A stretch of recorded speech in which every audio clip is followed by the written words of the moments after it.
Every so often, a technological invention comes along that changes everything about the way we live. If you were born in this millennium, it's likely you only know a world where there have been smartphones, the internet, and satellite TV. These things are as much a part of life today as putting our shoes on in the morning when we leave the house or eating breakfast first thing in the day.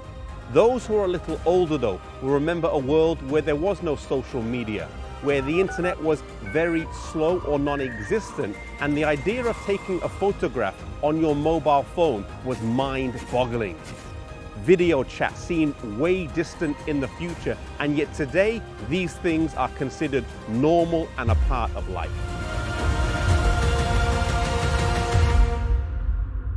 There was a time where if you wanted to read something, then it would have been handwritten by someone else. Books were expensive and hard to come by. The materials were costly. Monks would write on treated skins called vellum, and a single copy of the Bible would require 300 sheepskins or 170 calfskins. Most people could not read, and the majority of books were in Latin, a language that only the most educated could understand. In the 15th century, the printing press came along and revolutionized the world of literature, fundamentally changing the way that we communicate, as it enabled the fast flow of information and led to the quick spread of new ideas. Once text could be reproduced quickly, people had access to read books that they didn't have before. A previously illiterate populace now turned into a more educated and inquisitive one. The printing press was invented by a German goldsmith by the name of Johannes Gutenberg. The exact date of his birth is not known, as he was not a famous man during his lifetime, but it is believed he finished working on the printing press at around the year 1440. The first book to be published in several volumes and multiple copies was the Bible in 1452.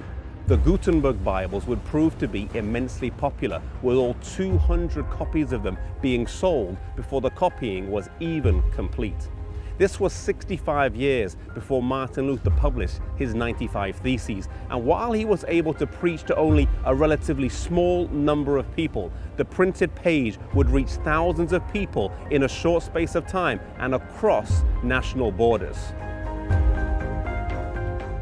With books being translated from Latin into other languages, people naturally began to ask, why was Mass still being conducted in Latin? People began to ask why church services were not conducted in the language that members of society, regardless of their wealth or education, could actually understand.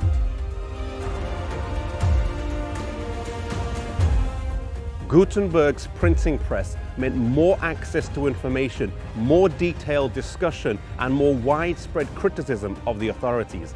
As such, the printing press popularized ideas associated with the Protestant faith during the Reformation, allowing the press to shape and channel a mass movement.